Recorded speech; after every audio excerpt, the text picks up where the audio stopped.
जय हिंद दोस्तों, स्वागत करता हूं आप लोगों का एस स्टडी 99 यूट्यूब चैनल में। तो आज की इस वीडियो में हम बात करने वाले हैं कक्षा 10वीं के फिजिक्स, जिसका अध्याय 1 है प्रकाश का परावर्तन तथा अपवर्तन, जिसका आज हम मोस्ट वीवीआई ऑब्जेक्टिव प्रश्न को देखने वाले हैं, जो कि बोर्ड एग्जाम की दृष्टि से बहुत ही ज़्यादा महत्वपूर्ण है। तो चलिए आज की इस वीडियो को शुरू करते हैं। इससे पहले यदि आप हमारे इस चैनल पर नए हैं तो हमारे इस चैनल को सब्सक्राइब करें और ज़्यादा से ज़्यादा अपने दोस्तों में शेयर करें। ठीक है दोस्तों, तो चलिए आज की इस वीडियो को शुरू करते हैं।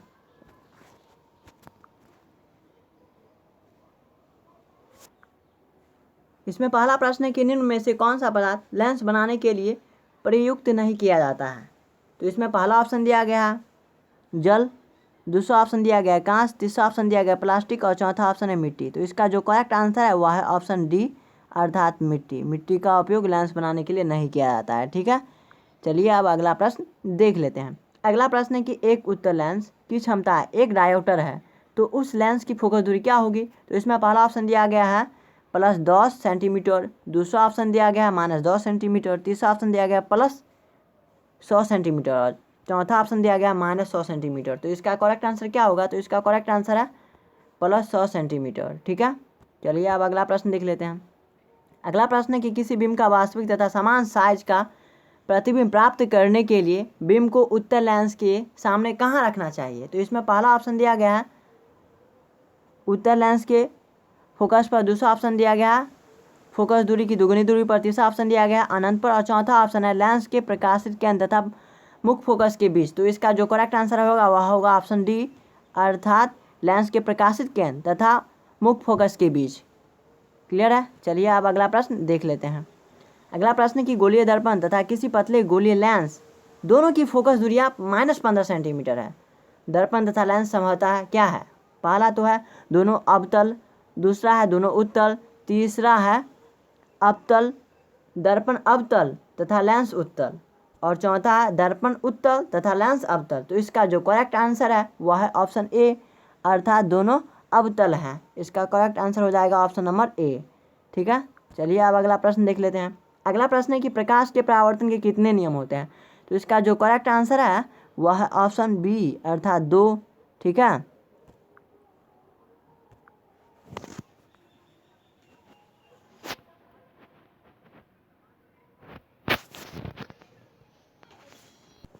अब अगला प्रश्न की सरल सूक्ष्मदर्शी में किसका उपयोग किया जाता है। तो इसमें पहला ऑप्शन दिया गया है अवतल दर्पण, दूसरा ऑप्शन दिया गया है उत्तल दर्पण, तीसरा ऑप्शन दिया गया अवतल लेंस और चौथा ऑप्शन है उत्तल लेंस। तो इसका जो करेक्ट आंसर है वह है ऑप्शन डी अर्थात उत्तल लेंस का इस्तेमाल किया जाता है। ठीक है, पहला ऑप्शन क्या दिया गया अवतल दर्पण, दूसरा दिया गया उत्तल दर्पण, तीसरा दिया गया अवतल लेंस और चौथा दिया गया उत्तल लेंस। तो इसका जो करेक्ट आंसर होगा वह होगा ऑप्शन डी अर्थात उत्तल लेंस। ठीक है, चलिए अब अगला प्रश्न देख लेते हैं। अगला प्रश्न की किसी माध्यम के अपवर्तनांक का मान होता है। तो इसमें पहला ऑप्शन दिया गया क्या साइन आई बटा साइन आर। पहला ऑप्शन दिया क्या दिया गया साइन आई बटा साइन आर, दूसरा ऑप्शन है साइन आर बटा साइन आई, तीसरा ऑप्शन है sine i into sine r और चौथा ऑप्शन है sine i plus sine r. तो इसका जो करेक्ट आंसर है वह है ऑप्शन ए अर्थात साइन आई बटा साइन आर। इसका करेक्ट आंसर हो जाएगा ऑप्शन नंबर ए। ठीक है, चलिए आप अगला प्रश्न देख लेते हैं। अगला प्रश्न है कि एक उत्तल लेंस होता है, क्या होता है। तो पहला इसमें ऑप्शन दिया गया है सभी जगह समान मोटाई का, दूसरा ऑप्शन दिया गया है बीच की अपेक्षा किनारे पर मोटा, तीसरा ऑप्शन दिया गया है किनारे की अपेक्षा बीच में मोटा, चौथा ऑप्शन है नॉन ऑफ दीज अर्थात इनमें से कोई नहीं। तो इसका जो करेक्ट आंसर है वह है ऑप्शन सी अर्थात किनारे की अपेक्षा बीच में मोटा। इसका ऑप्शन नंबर सी हो जाएगा करेक्ट आंसर। ठीक है, तो चलिए आप अगला प्रश्न देख लेते हैं। अगला प्रश्न है कि अवतल लेंस का आवर्धन m बराबर होता है। तो इसमें पहला है u/v, दूसरा है v into u into v और तीसरा है u+b और चौथा है v/u। तो इसका जो करेक्ट आंसर है वह है ऑप्शन डी अर्थात v/u। ठीक है, चलिए अब अगला प्रश्न देख लेते हैं। अगला प्रश्न है कि गोलीय दर्पण में फोकांतर एवं वक्रता त्रिज्या के बीच का संबंध है। तो इसमें पहला ऑप्शन क्या दिया गया है r=f, दूसरा ऑप्शन दिया गया है f=r और तीसरा ऑप्शन दिया गया है f=2/r और चौथा ऑप्शन है r=f/2। तो इसका जो करेक्ट आंसर है वह है ऑप्शन ए अर्थात r=2f। ठीक है, चलिए अब अगला प्रश्न देख लेते हैं। अगला प्रश्न है कि निर्गत किरण एवं अभिलंब के बीच के कोण को क्या कहते हैं। तो इसमें पहला दिया गया आपतन कोण, दूसरा दिया गया परावर्तन कोण, तीसरा दिया गया निर्गत कोण और चौथा इनमें से कोई नहीं, नॉन ऑफ दीज। तो इसका जो करेक्ट आंसर है वह है ऑप्शन सी अर्थात निर्गत कोण। इसका करेक्ट आंसर हो जाएगा ऑप्शन सी। चलिए अब अगला प्रश्न देख लेते हैं। अगला प्रश्न है कि 1 मीटर फोकस दूरी वाले उत्तल लेंस की क्षमता होगी। तो इसमें पहला ऑप्शन दिया गया -1 डायोप्टर, दूसरा दिया गया 1 डायोप्टर, तीसरा दिया गया 2 डायोप्टर और चौथा 1.5 डायोप्टर। तो इसका जो करेक्ट आंसर है वह है ऑप्शन बी अर्थात 1 डायोप्टर। ठीक है, इसका option number B correct answer हो जाएगा। चलिए अब अगला प्रश्न देख लेते हैं। अगला प्रश्न है कि किसी अवतल दर्पण द्वारा काल्पनिक सीधा तथा आवर्धित प्रतिबिंब बनता है जब वस्तु स्थित होती है। कहाँ स्थित होती है? तो इसका जो करेक्ट आंसर है वह है ऑप्शन ए अर्थात दर्पण तथा उसके फोकस दूरी के बीच। इसका ऑप्शन नंबर ए हो जाएगा करेक्ट आंसर। चलिए अब अगला प्रश्न देख लेते हैं हम। अगला प्रश्न कि किसी दर्पण द्वारा प्रतिबिंब सीधा एवं छोटा होता है। तो इसका जो करेक्ट आंसर है वह है ऑप्शन ए अर्थात उत्तल दर्पण। ठीक है, इसका ऑप्शन नंबर ए हो जाएगा करेक्ट आंसर। ठीक है, चलिए अब अगला प्रश्न देख लेते हैं। अगला प्रश्न है कि अवतल दर्पण है तो इसमें पहला क्या दिया गया अभिसारी, दूसरा क्या दिया गया अपसारी, तीसरा क्या अभिसारी तथा अपसारी दोनों, चौथा नॉन ऑफ दीज अर्थात इनमें से कोई नहीं। तो इसका जो करेक्ट आंसर है वह है ऑप्शन ए अर्थात अभिसारी है।